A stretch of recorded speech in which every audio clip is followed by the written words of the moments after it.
What's up guys, welcome back to another video. We're going for game week 15 in the Premier League. The Merseyside derby was postponed, so we're going to be starting off with Aston Villa against Southampton. I predicted a 3-1 Villa win, they won 1-0.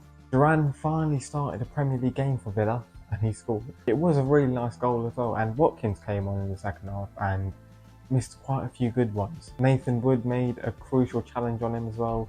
Martinez in the Aston Villa goal didn't have to do anything. It was a very comfortable win for Aston Villa. Brentford against Newcastle. I did get this one horribly wrong because Newcastle didn't use the momentum they got from the Liverpool match. They decided to go back to how they usually are playing against the lower table teams. They were absolutely abhorrent defensively. Fabian Schär in particular, just so casual in defence, and two of the goals should have been stopped by him. Livramento also extremely poor. At 1-1 though, he's rounded the keeper and then took too long, let the keeper get back and stop him. That had to be a goal. Harvey Barnes scored a goal, but then in the second half got moved to the right where he is nowhere near as effective.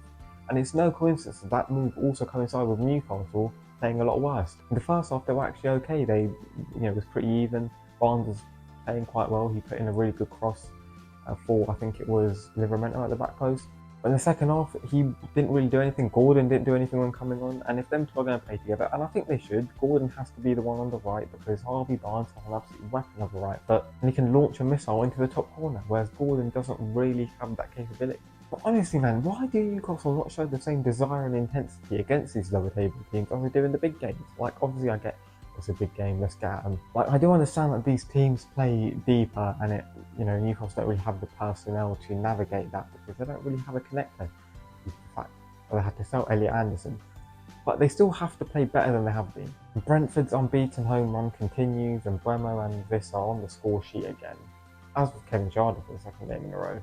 And Crystal Palace against Manchester City. Wow, City dropping points again. Doku and Grealish masterclass against Nottingham Forest in midweek, so they get dropped. Holland missed another sitter before his equaliser. Kyle Walker cannot keep a line to save his life. He's always 4 yards behind his other defenders. Rico Lewis scored his third Premier League goal of his career, and all three have come against Crystal Palace. He then got sent off for a second yellow, which was never a second yellow, man. He got his foot stepped on and got sent off for it. Like, what? Why can VAR not intervene for the second yellow cards, man? It's ridiculous. That rule needs changing. And like Newcastle against Liverpool, Manchester City had a counter-attacking chance at the end of the game that was not allowed to materialise. It was a good performance from Crystal Palace though, and they could have won this game. They had some other good chances, especially in the first half. Man City, man, this is a crisis. Manchester United against Nottingham Forest. I'm going to take this all day. I knew Forest would win. Milenkovic scored a header after 2 minutes. I don't know why they let Lisandro Martinez mark him. The guy's a fucking dwarf. He didn't even get off the floor, man. Manchester United equalised after that though, and they deserved it because after Forest went up, they were starting to dominate. Forest then got back into the game, both sides hit the woodwork as well. Forest started the second half really well because Onana decided that he didn't want to goalkeep anymore. He let in a really questionable goal against Morgan Gibbs White. And then the attacking midfielder set up Chris Wood to become Nottingham Forest all-time Premier League top goal scorer. Once again, terrible from Martinez, man. And at the end of the game, Onana wasted 45 seconds in his own defensive half because he didn't want to take a free kick from where it was meant to be taken from. It was outrageous, man. The first West North London derby, Fulham Arsenal. I did think Arsenal were going to win, and I think they were a little bit unlucky not to. Arsenal did dominate the first 10 minutes of the game, but Fulham took the lead with their first shot. Fulham defended really well though, and it didn't allow Arsenal to have a lot of time on the ball. On the right hand side, they packed that side of the pitch where Saka and Erdegaard obviously like to operate. But Declan Rice once again was just fantastic. He was brilliant and he deserved to win this game. He put in about 4 really good set pieces. One of them was scored from. Partey missed a pretty good chance. There was a free kick that no one got on the end of. And there was another chance as well where he put a beautiful ball. It was like a ball from the heavens to Jesus, who got out of the way of trying to finish it. He got scared of Bernd Leno coming at him. What is he doing? You're a striker. You've got to go for that. If he went for it, he would have scored or got clattered and got a penalty. But why, man? It was a perfect pass, man. And then when Declan Rice unfortunately had to move back into a 6 role, play him as an 8, please. I'll take that, man. That is his best position. He had multiple opportunities where he was free on the edge of the box. Martinelli just ignored him and overhit across to the back post. It was ridiculous. And then he went offside for the goal that Arsenal scored in the 89th minute. There was no need for him to be offside there. The Arsenal agents at Fulham didn't get the memo. But both sides do continue their good unbeaten runs in London derbies. It is a really bad result for Arsenal. They could have put some pressure on Liverpool, and instead they massively eased it. Ipswich against Bournemouth. I did think it was going to be a draw. Captain scored his first ever goal in the Premier League, really nice play from both the centre-backs. Ipswich then had a second goal, very harshly disallowed in my opinion. Bournemouth then had a clear penalty not given. But that Bournemouth equaliser as well, what the hell was Muric doing? He rushed out, got nowhere near the ball. It was an open goal. I can't lie, especially as a newly promoted team. You can't be 1-0 up at home in the 80th minute and lose a game. You can't be conceding last minute winners at home. It's just not good enough. And they're still winless at home. I think they're already down now, I can't lie. But for Bournemouth, a brilliant result. Another great win.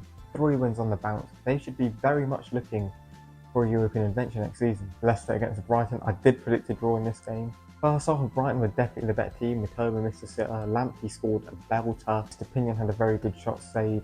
Verbruggen also made a great save though from a James Justin effort. Leicester were much better in the second half though, especially from the hour mark onwards. But Minte scored a beautiful goal, and then I was like, oh, 85th minute, it's over. When Jamie Vardy's on your team, it is never over. An all-time Premier League great. He got the goal to get him back into it, and then his composure for the second goal as well. The way he didn't lash at the effort, he didn't go for goal himself, he looked across the box, found Ecuador and he equalised. Brilliant, brilliant work. I don't think people give Jamie Vardy enough credit, man. He has been phenomenal for a decade now. But Igor Julio, what the hell was he doing? Man was on the pitch for 2 minutes and decided that he wanted to turn into Murillo. You might be a Brazilian left-footed centre-back, but you ain't Murillo, son. Right? You can't dribble past 5 players. And when it's the 90th minute, just get it clear, bruv. You've been brought on to see out the game, not to go on dribbles and create chances. Don't give the ball away in that position, you idiot. Mavididi was fantastic when he came on as well. Hopefully we see him starting some games. And then the big London derby, Tottenham against Chelsea. I did think Chelsea were going to win 3-1. They won 4-3. Tottenham, why did you even give us any hope, man? They just lost. Like, do you know what I mean? I was, at that first half, I was like, do this. I don't know, it's Tottenham. I don't really trust them. My heart rate was so high. And you know what? They should have just lost in the fact. They should have gone 4-0 down after 20 minutes. The physio team at Tottenham as well, and Ange Postecoglou, why the hell did you start Van de Ven and Romero when they've just come back from injury? They had very little training. Because now they're both injured again. And Cucurella, though, first 11 minutes of the game, wow, he was like Bambi on ice, man. He allowed the Chelsea reject to score the opening goal before Kulusevski made it 2. Both of them completely his fault as well. Sancho scored a beauty to get Chelsea back into the game. Palmer missed the sitter.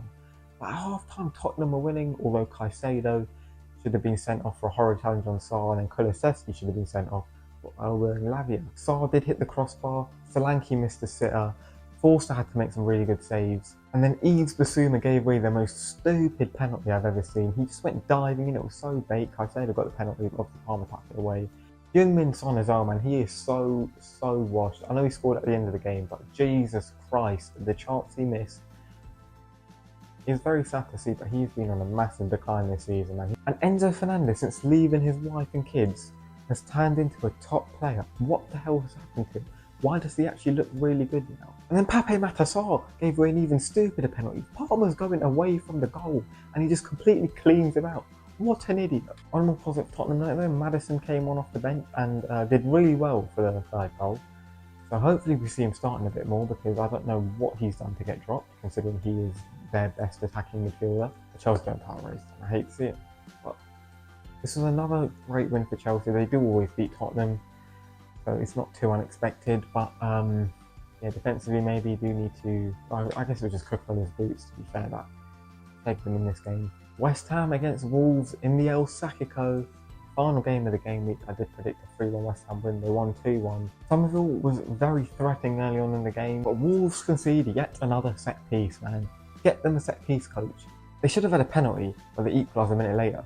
And they should have another penalty, which was so clear. VAR spent a little bit of time looking at it, and I could not believe it was not given. It was so bait. But Jared Bowen, what a silky player, man. He scored a beautiful goal. He also got the assist for the first one. Another phenomenal performance from the West Ham skipper, and it was a nice scrap at the end of the game as well. And Lopetegui should go, man. He's got to go, because this West Ham team should not be that far down the table. So I thought the game week, let me know what you thought in the comments down below, and I'll see you soon for another video.